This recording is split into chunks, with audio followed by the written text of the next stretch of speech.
No thanks. Yeah. But there's something far scarier than a regular Skulltula in Ocarina of Time, the Skulltula House. In Kakariko Village in Ocarina of Time, a wealthy family lived in a large old house, 5 children and their father. We don't know exactly what caused it, but they were cursed due to their greed by a spider's curse. This caused them to mutate into terrifying half-spider, half-human hybrids. Not even the cool type either. A family of regular Hylians horrifically spliced with Skulltulas, their faces twisted into the skull-shaped bone, their arms helplessly hanging at their sides amongst stick-thin spider legs, dangling silently in the broken ruin of their family home. You can break the curse in the game by collecting gold Skulltula tokens across the world, restoring the family to their human forms. But as we learn from the old man in the village, the story of the family's curse has become almost folklore around Hyrule, meaning there's a good chance they were cursed for a very long time before the hero saved them, trapped in twisted arachnoid bodies, hanging from threads in the darkness. Ocarina of Time, alongside Super Mario 64, is the game I have the most memories from as a really young kid. And man, did the Skulltula family creep me out. I thought they were horrific enemies at first rather than cursed people, so I'd go up and attack them, causing them to scream in pain and attack me back. Needless to say, I never went back there. The spider's curse also appears in Majora's Mask, but it's just the Terminian equivalent of the father who's sort of fused with the Mask of Truth, which is still creepy, but nowhere near as bad as the Kakariko family. You've probably guessed from the thumbnail and the theme of the video, but this won't be the last time I talk about Ocarina of Time's Kakariko Village. We're just getting started. Number 9. The Cursed Bokoblins. The Cursed Bokoblins are actually something that really creeped me out in Skyward Sword, yet hardly anyone talks about them. The Ancient Cistern is one of the most awesome dungeons in any Zelda game, a calming Eastern-themed water temple at first glance, but it's hiding a dark underworld. Beneath the main temple there's a cursed abyss, lakes of corrupted, toxic water, dark ruins hidden in an ominous mist. Oh, and zombies. Loads of zombies. Yeah, cursed bokoblins are creepy. Fee describes them as reanimating out of pure hatred for the world, and you can see by their decaying, battered bodies that they've been mortally wounded and still refuse to give up life. Normal bokoblins are of course evil, and you don't think twice about smacking them up with a Master Sword, but they're still sentient and kind of human-like. There's something depressing and sinister about seeing them in this state, rotting in a hellish underworld and fueled by pure, undying malice. To make things worse, there's a part of the dungeon where you have to climb up a thread, climbing out of hell, with cursed bokoblins climbing beneath you, grasping at your legs to pull you back down into their corrupted hellscape. Terrifying. This is actually one of the coolest dungeons ever, and this bit in particular is inspired by The Spider's Thread, a story by Ryunosuke Akutagawa. In this story, Buddha sees a thief, Kandata, suffering in hell for his crimes. Though Buddha decides to save Kandata, as he spared the life of a spider. So Buddha sends a spider down into hell, and Kandata begins to climb up its threads to paradise above, but notices other sinners climbing the thread below him. He shouts for them to stop as the thread will snap if too many climb, yet this moment of selfishness causes the thread to break, and he falls back down to hell. It's an awesome moment inspired by Japanese folklore, but it doesn't make it any less creepy. Number 8. The Silent Trials. The Silent Trials. You know, those things that are actually quite serene for the most part. You play the goddess's song on a marker which takes you to the Silent Realm, a sacred alternate reality. In this realm, you must pass tests placed before you by the goddesses. Only Link's spirit is transported to this realm, meaning you take no equipment and no weaponry. And the goal is to collect 15 sacred tears. Seems quite easy and quite peaceful, right? Wrong. If you're spotted by a watcher, fall into water, or go 90 seconds without picking up a tear, the Guardians awaken. Nope, not the Sheikah Guardians, though they're just as scary. Ever wondered why Link's trousers are brown in Skyward Sword? This is why. The Guardians will hunt you down, running towards you with giant swords drawn until you collect another tear. And all the while, this music's playing. That's the stuff of nightmares. Number 7. Grog's Fate. Grog is a character in Ocarina of Time that at first seems pretty uninteresting, if a bit weird. He can be found in Kakariko Village at night as Child Link, sat under the tree in the center of the village. I've always thought Kakariko at night was a bit eerie, without the calming music under the shadow of the ever-moving windmill. Grog is fed up of life. He finds his mother and father disgusting, and he thinks Link must be too.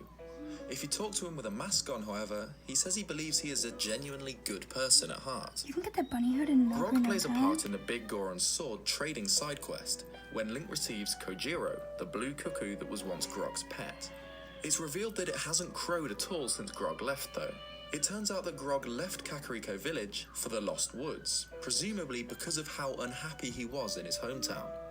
When Link finds him sitting under a tree in the woods, he's surprised by Kojiro's crowing and claims that only nice guys can tame it, which Link has done, suggesting he believes both him and Link are nice. He gives you an odd mushroom, which you need to deliver to Granny in the Kakariko potion shop, which he uses to make an odd potion for Grog. Weirdly though, she'll mention that the potion will have no effect on a monster. Returning to the Lost Woods, you'll find Grog. I like you, but we're not best friends. What? Why is your face doing that? Sonic the Hedgehog. Nowhere to be seen, with Fado standing where he used to be. Fado explains what happened. He became lost in the woods and became a Stalfos, which is the fate that awaits adults who can't find their way out. Stalfos are powerful skeletal warriors, found in particular in the Forest Temple. They were wayward travelers who became lost in the woods, and the magic of the forest transformed them into mindless soldiers, as opposed to children who become lost in the woods who become the mischievous Skull Kids.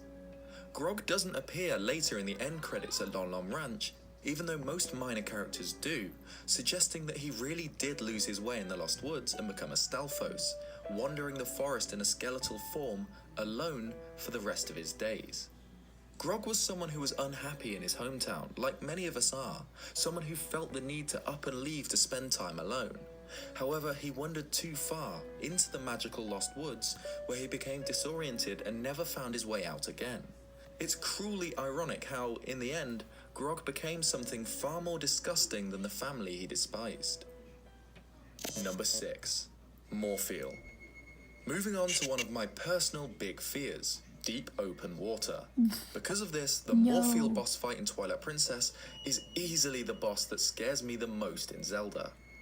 It's the boss of the Lakebed Temple, and after you fought your way through the dungeon, you enter what seems to be a small pool in the center of a tiny room. But it turns out this isn't a small pool at all. It's the very top of a colossal underwater chamber, stretching out a huge distance into all directions.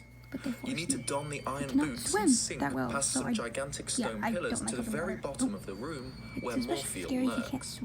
At first it appears to be a sarlacc pit-like mouth in the sand, which is pretty creepy. But for the boss's second phase, the entire monster heaves itself out of the ground, revealing it to be a gargantuan eel. Major Super Mario 64 flashbacks here. There's something about a creature that big in open water that just really gets under my skin, especially one that wants to kill you. Massive undead dragons or arachnids are creepy, but a colossal sea monster as a Zelda boss just terrifies me. Number 5. Death Sword. Another Twilight Princess boss makes the list. Death Sword. Apart from being named like some edgy kid's Xbox Live gamer tag, Death Sword is easily one of the scariest Zelda bosses ever. When you enter Death Sword's boss room, you see nothing but a gigantic sword in the ground, bound down tightly by ropes. The ropes are actually covered in ofuda, talismans used in Japanese religion for protection from danger. What sword not only has to be locked away in a sealed room deep within an ancient execution site, but also bound tightly to the floor with ropes adorned with protective talismans? Death Sword does. The sword was possessed by an evil spirit, one that took the form of a reaper-like ghost. It's only visible with the acute senses of Link's wolf form until attacked, when Link can damage it severely with the might of his bow. This boss is so creepy, mainly because of its design. I mean, just look at it. It's a harrowing take on the Grim Reaper, and the fact that it's only visible for half the fight makes it even scarier. What else is lurking in the darkness that only animals can see? It's so creepy too that whoever sealed it here knew how dangerous it was, and so trapped it in its sword, bound tightly with seals. What did it do before the game to be sealed away like this, before the hero finally destroyed the spirit? Number 4. Redeads. Here's one you were definitely expecting from a scariest thing in Zelda list, and with good reason. Okay, that's Redeads creepy. are terrifying, That is no just... question about it. Lurking in tombs, dungeons, ruins, and other dark places, the Redeads are tall, zombie-like enemies that slowly shuffle around until they notice Link when they let out a horrifying, paralyzing scream to stun their prey. I don't think I need to say anything else about the Redeads. Wooden masks, tall, grey, gaunt frames, screams in the darkness. Truly terrifying. Number 3. Twilight. The Twilight from Twilight Princess is still one of the eeriest areas in any Zelda game in my opinion. There's something off about seeing the normally bright and happy areas cast into this lonely and quiet darkness. The people who lived there shivering in the cold, terrified and confused. Even Hylian soldiers, the valiant protectors of the kingdom, cower in fear in the twilight, completely out of their depth, alone and disoriented. The music doesn't help either, a constant alien noise reminding us that things aren't as they should be. The twilight is one of the most unsettling things about the game, an eerie, isolated alternate reality full of bizarre, otherworldly enemies. Number 2. Kakariko Village. Finally, here's the one you all expected to be on this list. Kakariko Village from Ocarina of Time. It features some of the most genuinely terrifying areas in the Zelda series, from the bottom of the well to the graveyard and the Shadow Temple. Both the bottom of the well and the Shadow Temple share the same theme, that being a horrific torture chamber, complete with racks, chains, and blood staining the walls and floors, in a game that's rated E for everyone. Both of these areas are full of creepy enemies like Gibdos, Redeads, Floormasters, Skulltulas, and of course, the pinnacle of sheer terror for any 10-year-old kid, Dead Hand.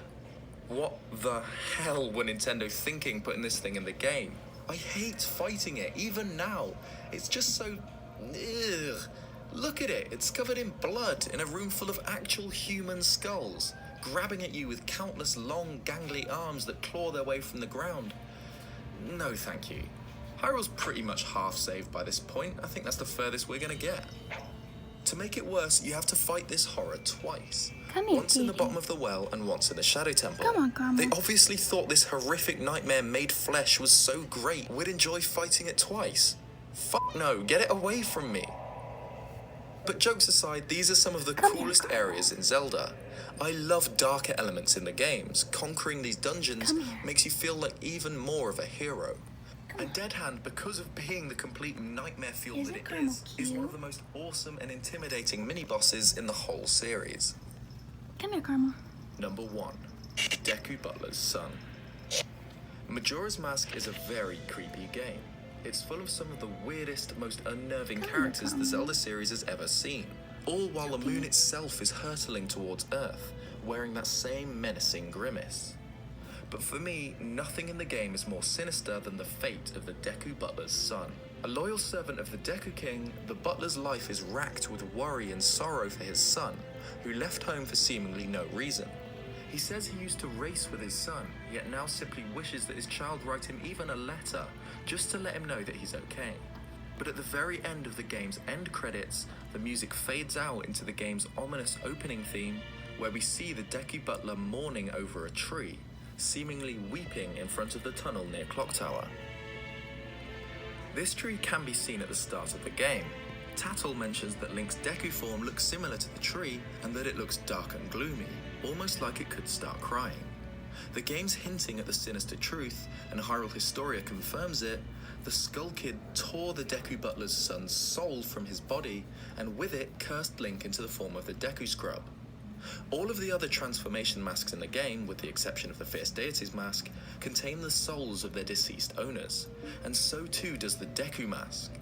So the Deku Butler's son, the beloved child who raced with his dad, met his demise at the hands of Majora and the Skull Kid, having his soul ripped out, leaving an empty husk in its place. The fate of the Deku Butler's son is one of the darkest things in any Zelda game, and it makes it even worse having to watch the butler himself mourn the loss of his child when he discovers his corpse, empty and soulless, alone in the woods. So there are my top 10 picks for the scariest or darkest things in Zelda games. But like I said, on Halloween night, I've got another video for you talking in more detail about what I think is one of the darkest and most interesting things in Zelda that doesn't get talked about too much. So this coming Wednesday, Halloween, I'll upload the second part of my 2-part Halloween special. Thanks for watching this video. What do you think are the darkest and scariest things in Zelda games? Let me know in the comments. If you like this video, please leave a like or subscribe for more Zelda content. Cheers guys, and I'll see you next time. Bye.